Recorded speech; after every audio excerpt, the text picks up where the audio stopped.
Julie, this is for you. Kennedale has a number of developments underway, including the village at Hammock Creek, Magnolian Hills, Oaks Court, the Pocket neighborhood, and others. Do you believe we are growing too fast, too slow, or just right? Good question. My main concern would be that the speed of growth would be irrelevant if it's the wrong type of growth. In particular, I would like to speak about the Hammock Creek. My understanding of what that developer had promised would be that there were townhomes in front, that there would be shopping centers on the bottom floor, and then the upper stories on that would be apartment buildings for low income. And so the city council approved that project. Yes. As an urban village, I believe, which ultimately means that once the contract was signed, that the city of Kennedale kind of lost control on it, and it would now be up to the developer to determine which parts would be implemented. And so now that they have broken ground on it, it's discovered that of the three things that were promised, that only one of the three things would be promised, or that one of the three things would be provided, and that would be the low-income apartments. Mm-hmm. So 2/3 of that deal just completely disappeared. That's the townhomes that disappeared and the businesses on the ground floor. That means there won't be any jobs brought to Kennedale. There won't be new businesses brought to Kennedale. And technically there will be no homeowners because we're not going to get those townhomes. And so my concern would be, is that type of growth the right type of growth for Kennedale? Okay, Chris, I'll rebuttal to that in a minute, but I'm going to give you a chance. You can either answer the question, you rebuttal, or answer the question. Well, I guess I somewhat disagree. They're not low-income apartments, and we can debate the semantics of low-income apartments, but they're rent-controlled, which is not the same. Did you go visit it like I did, the other one in Fort Worth? I went to the one in Forest Hill. You went, okay. I believe I did not go on the tour with the official tour because it just wasn't available. I did the tour. Right. But I did go by and see that facility just as a passerby and visited, but I didn't get to go through the walkthrough that I think you and some other folks went through. People keep saying, "Oh, this isn't going to happen. The developer doesn't want to do it," and that's not exactly the truth. The developer wants to do the plan that he presented to us. TxDOT has put a stop to a portion of the construction. Mm-hmm. But TxDOT has not said, "No way, no how, this is never going to happen." So the city is continuing to try to work with TxDOT to find a way to make the retail portion of this development happen. And certainly, when I approved it, that's what I would like to see. I want to see the whole project.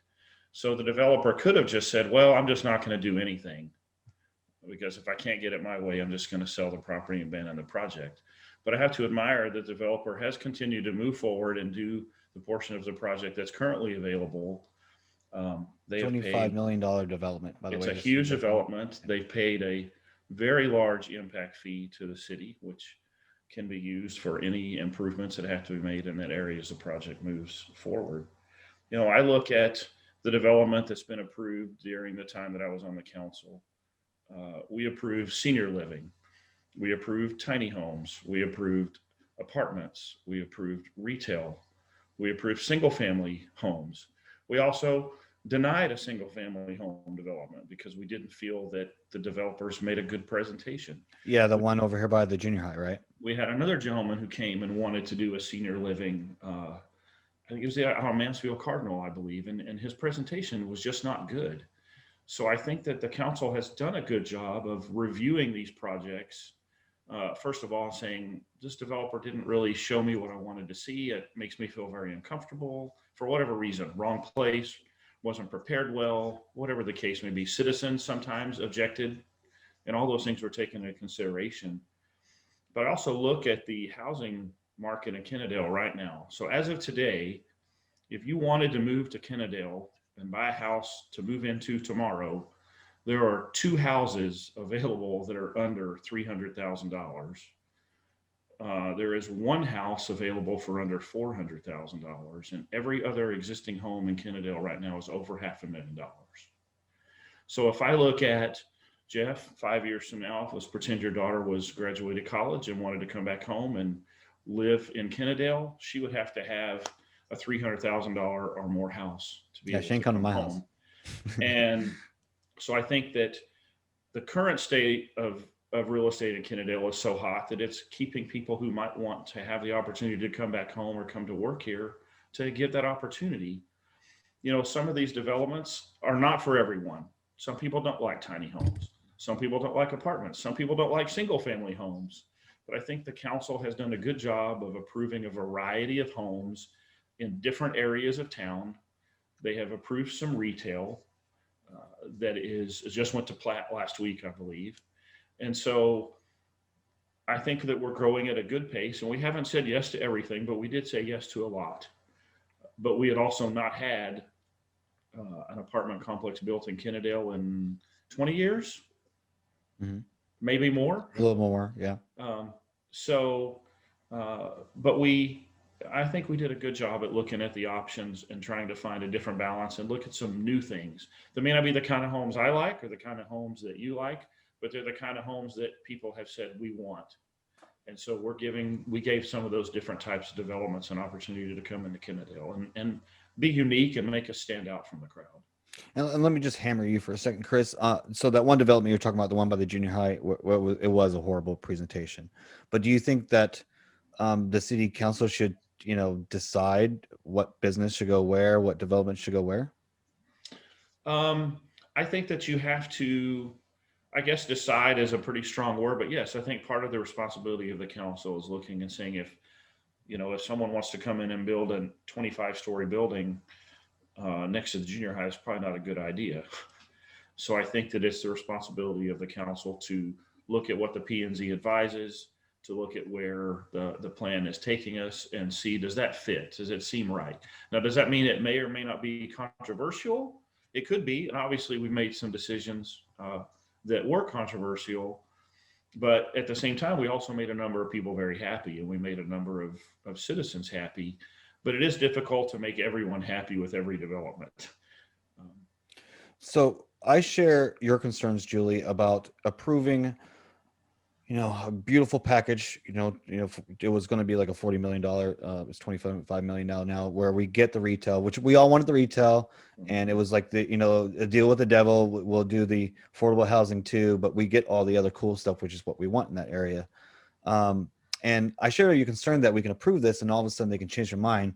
I know the development over here by the roundabout, where they were going to do like a senior kind of community and an office space. The guy was threatening not to do the office space because of the development across the street. And I think he's still going to do that now. So I don't want to smear anybody, but that was a concern to me that, hey, we're approving both, but they are businessmen. They can change their minds as long as they're within the development. So I share your concern, but on the affordable housing one, we did the groundbreaking ceremony. We did it live, and I grilled T-Bach, which is the primary owner of the company, about the missing retail and stuff like that. And that's what it is. It's tech stocks. So, and I believe if you watched the council meeting the other day, that was one of the bond streets of how to curve one of those and stretch that out to where it doesn't have so many roads coming together. So we can do something like that. So with that in mind, are you still for it? Or on a side quest, how can we ensure that when we approve these big products that they don't do a complete 180 on us and be like, oh, sorry, we're just going to do crappy apartments? There should be terms within the contract that say if it's not going to be developed the way it was envisioned, the way it was presented to the city council, the way in city council envisioned it when they approved it, then it needs to be readdressed. It needs to come back to council, because it's too easy for the developer to say, well, it's not our fault. TxDOT wouldn't let us do this. The state wouldn't let us do that. It is no longer the same deal as soon as one of the pieces is no longer there. And so it's not sufficient for the developer to simply say, well, they wouldn't let us do it, therefore we're just going to do whatever we want now. Yeah, and I think that's a great idea if it's legal. I don't know. That would be a good question if it's if you're able to do that. I guess that's why we have attorneys on city council. But I think that's a great idea. I don't want to approve something, and I don't mind the affordable housing part. I did do the walkthrough, and it was amazing. It's amazing the programs, what they do there. It's just not cheap housing or people think of Section 8 housing. That's not what it is at all. It's like, for example, I have a friend that just can't get on their feet. So this will be a place where they can get on their feet, and they do classes that teach them how to save for a house. And the whole idea is to move them through safely, families, single family homes, that kind of thing, to buy houses. So I think it's a great plan, but I don't want to be like, surprise, we're not going to get you retail, which is what we want. This is exactly what I know Chris wants it too. I know everybody wants it. That's what we wanted. And I was looking forward to maybe opening a shop and hiring somebody who lives at the townhomes or whatever to be there and open it up for me. So we'll go ahead and move on to the next question. I think we did that one pretty good. Let's see. This is for Julie. Do you think, no, I'm sorry, this is for Chris. Do you think that Kennedale citizens should expect a property tax increase every year? What amount of increase do you think is reasonable each year? If you don't support a tax increase every year, why not? And what would you do to prevent that? Taxes. Well, I don't think anybody would say I want a tax increase every year. Unfortunately, we've had a couple years in a row where there has been a tax increase, and we all pay for that. You, me, everybody who lives here. So the members of the council who vote also have to pay the same tax as everyone else. I think it's really difficult to say, what's reasonable, because things change and things happen. You could have one year where your general fund balance is looking good and the city's running smooth and you have no infrastructure issues, someday maybe. But the reality is you also have years where you have roads that are damaged. Maybe you have a major infrastructure issue. You could have a tornado or a natural disaster that has driven up expenses. And so I think you have to look, when it comes time for tax adjustments, you have to look at what's the proposed budget, what does the approved budget look like, because you have to make sure the tax rate supports the budget as it was approved. So it's difficult for me to say what's the maximum, because I think it's very situational. Some of the things to do that I think, how would we prevent that? I think it's really about growth, and we've talked a lot about growth already. As we bring in additional residential units, that brings in more property tax in the same amount of land space that we have now. So you may have a vacant field that's been paying $10,000 a year in property taxes. I'm just making up numbers. I'm not giving a specific example, so nobody go do the math and say, what's he talking about? You may have a 10-acre lot that's paying $10,000 in property taxes, and a developer buys it and builds 14 houses, and now they're paying $200,000 worth of property taxes. So Share the same amount of land. Share the burden. Yeah, it's the same amount of land, but now we have more people sharing that tax burden. At the same time, and I'm of the other stance that I've had a retail background, and businesses are looking for potential customers. So as the number of folks who reside in Kennedale increase, that puts you up on the radar for potential businesses, whether it's a restaurant, whether it's a retailer. They all have their own benchmarks of what's my potential customers with this many miles of my location.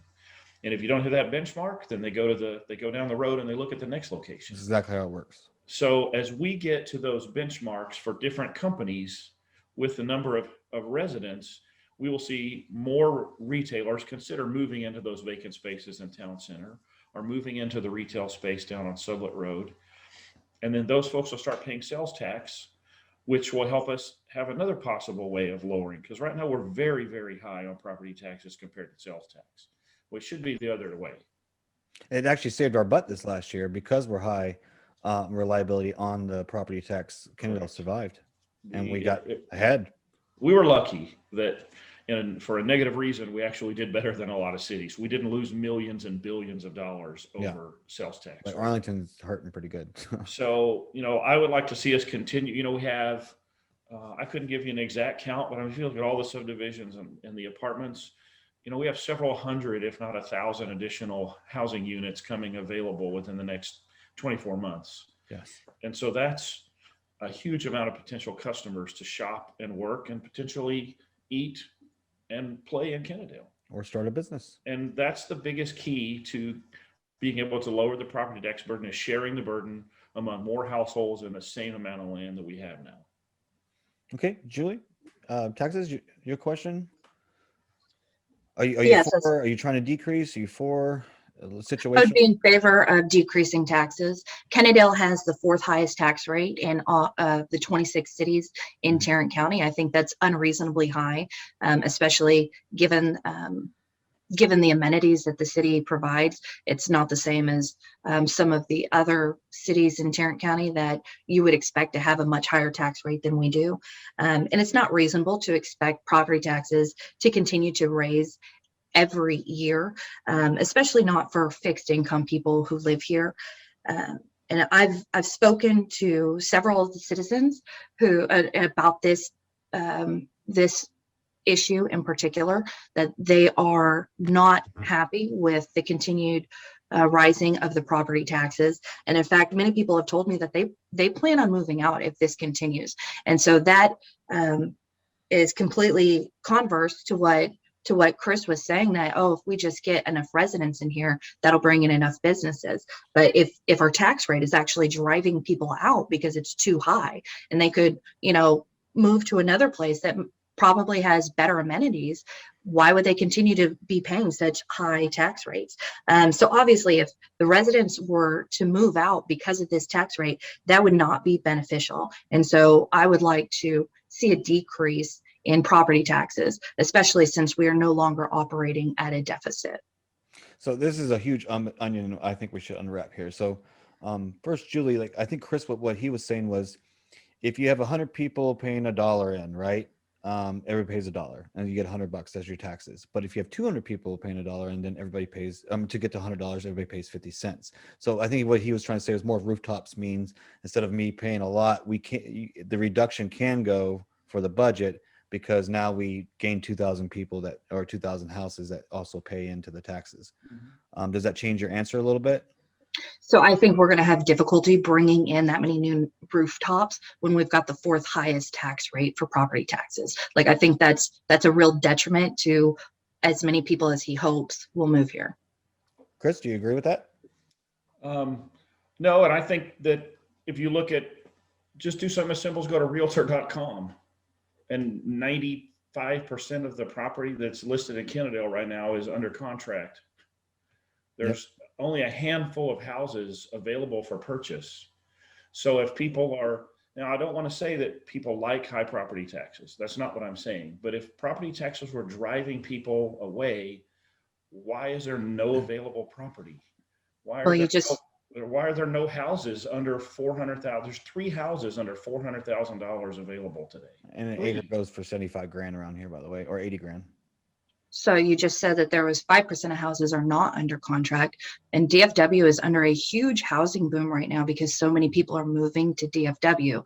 Mm-hmm. What's going to happen when this housing boom ends? Because it's going to end at some point. This isn't sustainable growth. This is not going to be 2 or 3 years, 5 years down the road that we're going to have contracts on houses at 95%. And so we need to see what's going to happen when the housing boom ends.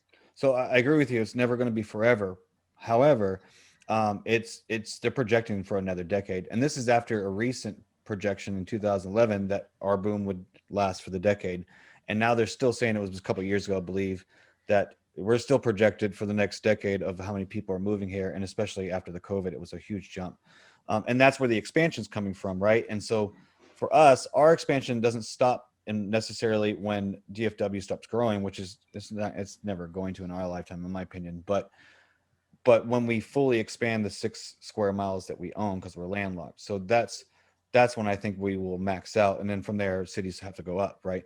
But I think it's important to, on the taxes. Well, I guess let's talk about the last year's increase. The council increased last year, and at the same time, some other things were happening. One, property values jumped by like mostly 25 grand on average. So the house that we bought the year before was almost $30,000 less than what it was projected by the county of the property value. And so that at the tax rate for this past year, we all got the increase. They didn't talk about that in council the other day. There's a huge increase there because the ratio is more because the property went up. So there's that buffer room. And at the same time, we were behind in our savings account, basically, for the city, to put it lightly. And that's why council kind of had to bump it up, and that was their explanation. So not mine, theirs. And so I think it was a perfect storm of certain things going, but the projection going forward is still booming. So what do you guys think that we can do to bring it down if you don't think we can do it already? Because we have to pay for example, the step plan. We have to pay for our firemen. We don't want to outsource that. Nobody wants that. You know, we have to pay for roads. So the cost of living has gone up in the last 10 years. And all you guys got raises. Everybody got raises. I increased my what I charge over the 10 years. And so just the kind of cost of living or the value of dollars just kind of gone up. And so that you have to cover that. Basically what I'm saying, to fix a road 10 years ago is way cheaper than what it would be cost to fix the road today. And so it's like a perfect storm going on. So with those kind of information, how do you guys feel, I guess would be my question, with all that information, all that soup of what's going on, how do we get the tax rates lower? Julie, I'll start with you. Well, again, that goes into what I'm saying about we need to bring in more businesses, have more sales tax. That would definitely help ease the burden on the property owners and the residents and citizens here in Kennedale. And so I think there's a lot of potential for growth there. So Julie's saying shop Kennedale, guys, and there's a website for it, shopkennedale.com. Go check them out. Chris, go ahead. I agree with Julie. I just think we have different ideas on how to get there. Okay. I think that having additional retail is certainly key to try to balance out property taxes versus sale taxes. All right, guys, this has been a great discussion. We just got a few more. I appreciate you guys hanging in there. But I think we're really getting kind of roots and expanding on a lot of issues in Kennedale, for sure. The next one would be, let's see, this is for Julie. No, hold on, I'm sorry. This is for Chris. Do you think Kennedale citizens should expect? No, we did that one. Okay, so this is for Julie, for Chris. Our first responders have extensive needs for updated facilities. What is your stance on consideration of a modern public safety facility? Ooh, tongue twister. And that's for you, Julie. Okay. So first and foremost, we want to make sure that we take care of our first responders. Sure. It's important for every citizen in Kennedale just to make sure that we have access to the fire and police. And because of that, we want to make sure that the fire and police needs are always met. Second, when we talk about updates to the facility, I have not been able to get specifics as to what that means. Are we talking about repairs? Are we talking about expansion of the facility or complete replacement of the facility? Because update alone does not explain necessarily what's needed or whether it's preferred and how it would benefit the community, how it would benefit the fire and the police in accomplishing their job every day. And again, my understanding of that, of the funds that are being raised for that, is they're requested as a GO fund, which again would mean it's up to the citizens to vote on. And so I think that if that's something the citizens want to vote for, I would wholeheartedly accept that. I think that's a good thing. I do want to find out for myself what the updates are needed, but absolutely, if there are things that the fire and police need, then it should be funded. And if for some reason it's not funded through a vote with the citizens, then that is definitely something we should look at through the city council to determine how we can make sure their needs are met. So the proposal is a police and fire station together, to give the fire station a little bit more room, because the old building it doesn't hold them all, basically, but to consolidate both in a more centralized location. They were looking at a property that's just right over here near my HOA. They were looking at that. So with that in mind, that answer, do you change your outlooks now that you know a little bit more about it? It's no, my update facilities, they're old and busted. Right, and that's what I'm saying. What is old and busted about the facility? What if there is something wrong with it, to be able to address how to fix it, you have to know what's wrong with it. And I so think it's a size thing. So like the fire department and police department were 10 people less 20 years ago when it was built. and now the need for more police or fire, and they're trying to fill the needs. I believe we have 18 firemen. The chief said the other day, that he's trying to fill those positions, and that doesn't include lieutenants and staff. So they're just trying to look for a bigger building for that, that growth and future growth. Right. As I said, I would need to see more specifics about what update means. Okay. Because, well, if you're telling me it's a brand new building, then great. Let's see what the benefits of that are.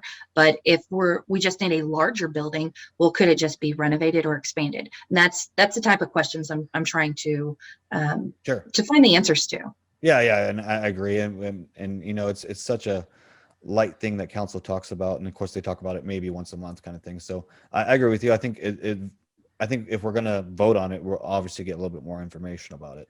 Right. I've seen the plans though. Chris, same question. Your question? Wow. I have, I don't want to go on and on and on. I've been to the fire station. I went and requested a tour with the chief probably a year and a half ago because I wanted to see exactly what we were dealing with.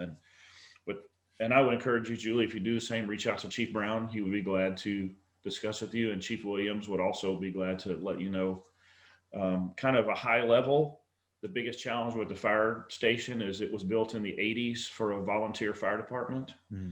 And it's basically a patchwork of, well, we added a kitchen and we added a restroom and we added a shower house, but we tripled our staff who are now living here when that was never the intention of that facility.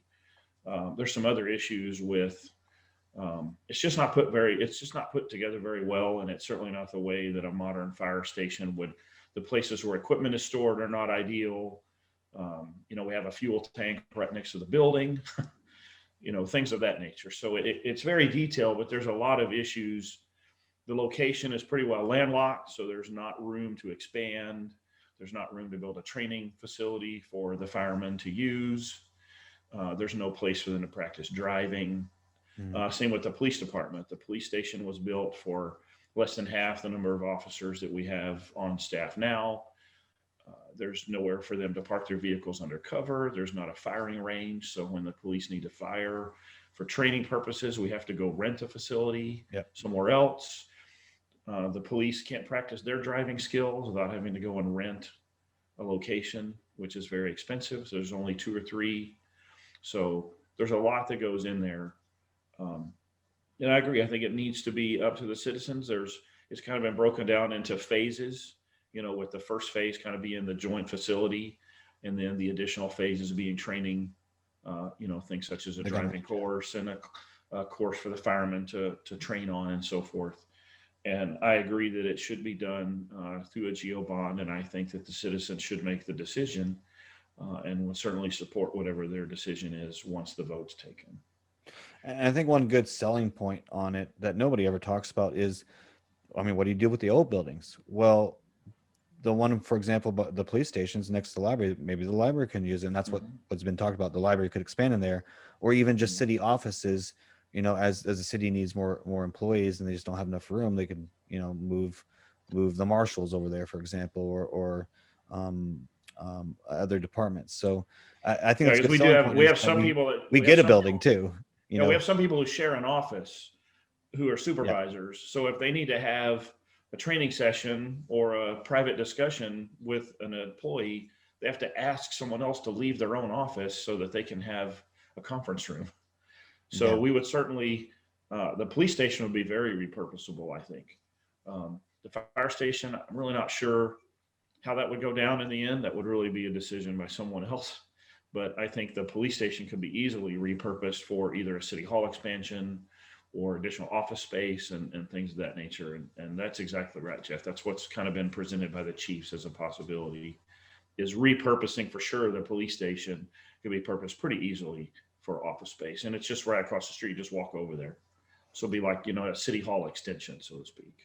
So I'll put you all on a hot seat for a second. The council meeting the other day, Chief Brown was discussing on how we're behind on payments. We're losing people. We're training all these firemen who are just leaving, and it's fireman paramedic, both at the same person, which makes them valuable. And the minute that we give them like their paramedics license, they go on like for Mansfield, then they get like good 12,000 more, 15,000 more than they would here. And so the discussion was, hey, we're in a good spot. We have the money. We're beyond thing. We are able to finally fulfill what the council did a couple years ago with the step plan. And there was actually some hesitation between a couple members on if they should tell the George to move forward and go ahead and start paying our paramedics and everybody else. I believe that actually it's only them and everybody else comes in step 2, step 3. How would you guys vote on that? Would you still have the concerns like, whoa, is what 2 councilmen have said, like, it's a great report, but you're slow your roll. And then the other 3 or other 2 and the mayor basically were saying, well, no, we've been talking about this for years. Like, let's just go ahead and move forward. Where would you stand on that? I believe, Julie, you were the first one to answer earlier. So as I said, we want to make sure that our first responders are taken care of. Again, it comes down to the books, though. We have to look to see if that's realistic. I think that giving them a raise would be realistic, especially once we can place that the financials of them leaving and having to train someone new. I agree. Versus how much it would cost just to keep them and give them a raise. So I think that's very much appropriate, but that is something that I believe city council should look at and make sure that financially it makes sense. A lot of people, and they got rid of hiring part-timers a couple of years ago, but the overtime, you guys have just hiring one person, Right? It's not their fault. They're trying to hire, but if we can pay them more and keep them longer, then we wouldn't have to hire them. But that reduces that overtime, and that's a huge budget thing. Correct. Chris, same question. What would you have done in the city council? Would you have moved forward or said, well, let's give it a month, let's make sure, even though Lakita was saying we're good, like I already checked. If Lakita, for me, if Lakita says we're good, then I trust Lakita's judgment. She's the financial expert. That's what we as a city pay her for, is to make those decisions. Now, if Lakita had other comments like, well, I haven't really looked at that, then certainly I would say, okay, well, can we come back to that next month? But I feel we have broken the commitment we made to our first responders. I understand why we did it, but I would certainly be in favor of making that right. And I am not opposed to retroactivating it to the people that were here who've missed out on their step for the last few months. And I realize that's not many because we have had a huge turnover. And just for 1 second, related to this whole thing about the police and fire turnover, a proper facility can make up for maybe what you might not feel you're making in compensation. If you have a good workout room, if you have a good training room, if you have a nice place to sleep when you're on duty where you can maybe have a little privacy and you're not 3 feet away from the next fireman in a bunk made out of 2x4s, that building could help potentially keep some people here that otherwise might be looking for better working conditions somewhere else. Because morale, as any of us, if you work in an office that's not very clean or not very nice, you might be thinking, maybe I want to go to a different office. And the police and fire are the same, except they're in their office a lot, especially the firemen. They sleep there, they eat there, they train there. And I think a new facility could maybe help offset some of the grievances, we'll call them. Maybe that's too strong of a word, that our fire department feels overpay. Because it is going to be difficult for us as a city to ever pay what some of the other departments make. I mean, Capel and Mesquite, we're never going to compete with them salary wise, but could we compete with them morale wise and leadership wise and facility wise? And I think all those would be very, very doable. And I think we all agree that we want to take care of our city services and workers, especially we don't want to outsource and kill that time. And I think where we disagree is we want to all do this, all 3 of us and everybody in the city, is where are we in this process? Are we still on the evaluation, even though it was voted on a couple of years ago, or are we way past this and we should be just doing it? And I think that's where everybody just disagrees. But interesting where you guys were on that.